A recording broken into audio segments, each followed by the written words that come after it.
Hi friends, இப்போ நம்ம மகாநதி பார்க்க போகிற மகாநதியில் நம்ம காவேரி உண்மையை சொன்னதுக்கப்புறம் சாரதாவோட நிலைமை எப்படி இருக்குன்னு பார்க்குறீங்களா? எரிமலை எப்படி பொறுக்கும் இந்த டைலாக் இப்போ போட்டுடணுமாடா, தேவையாடா இது, பேத்த எடுத்தாலும் பேத்தா சங்க குறையக்கூடாதுடா, அந்த மாதிரி ஆச்சு இவங்களோட ரியாக்ஷனு.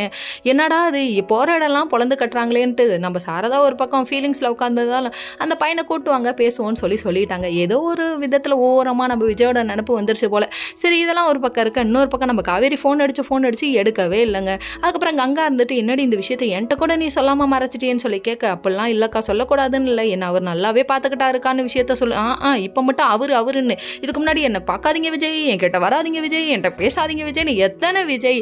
ஐயோ, உன்னால் முடியலம்மா, உன் அலும்பு தாங்க முடியாது. அந்த பையன் காசி ராமேஸ்வரன் போய் உட்காந்துக்கிட்டாரு போல, ஃபோனையும் எடுக்கல ஒன்னையும் எடுக்கல. என்னடா அது இப்படி படுத்துறீங்களே, வீக்காக பிரித்து வச்சு இப்படி அழகு பார்க்காதீங்கப்பா, ரொம்ப கொடூரமாக இருக்குது. ஒருவேளை சேர்த்தா கதையை முடிச்சிருவாங்க போல. விஜயை தேடி நம்ம நிவீனும் நம்ம குமரனும் இங்கே வீட்டுக்கு வந்தால் பாட்டி ஒரு பக்கம் கடிச்சு கொதறுது. என்ன விஷயம்னு முழுசாக சொல்ல விடாமல் இப்படி பண்ணக்கூடாது, ரொம்ப டென்ஷன் பண்ணுறேன், பாட்டிக்கு பாயாசம் போட்டுருவோம் அப்படிங்கிற மாதிரி ரியாக்ஷன் வேறு மாதிரி விட்டுட்டு கிளம்பிட்டாங்க. விஜய்க்கு ஃபோன் பண்ணால் எடுக்கவே இல்லைங்க. விஜய் வந்துட்டு ஒருவேளை நம்ம காவேரி ஃபோன் பண்ணால் எடுப்பாங்கன்னு சொல்லிட்டு பார்த்தா காவேரி ஃபோன் பண்ண தான் வேணும்னே எடுக்காமல் விட்டுட்டாரு. கடைசியில் இந்த நியூஸை கேள்விப்பட்டோன்னா அவ்வளோ ஒரு ஆனந்தம், எப்பாடா ஒரு வேலையை எப்பயாவது உண்மையை சொன்னாலே அப்படிங்கிற மாதிரி ஆயிடுச்சு. உடனே கிளம்பி வருவோம்னு சொல்லிட்டு அவரு ஒரு பக்கம் கிளம்ப ஆரம்பிச்சிட்டாரு.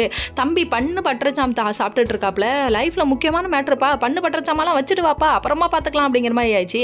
சரி, இதெல்லாம் ஒரு பக்கம் இருக்க, இவங்க வேகமாக விறுவிறுப்பாக வந்துட்டு நாளைங்கிற எபிசோட போட்டு காமிச்சாங்க பாரு, பாட்டியெல்லாம் ஓரங்க தள்ளிடுங்க, இதுக்கப்புறம் உங்கள் பியூட்டி லைஃபை தான் நீங்கள் பார்க்கணும் அப்படிங்கிற மாதிரி ஆயிடுச்சு. ஃப்ரீ அட்வைஸ் நிறைய கொடுக்க ஆரம்பிச்சிட்டாங்க.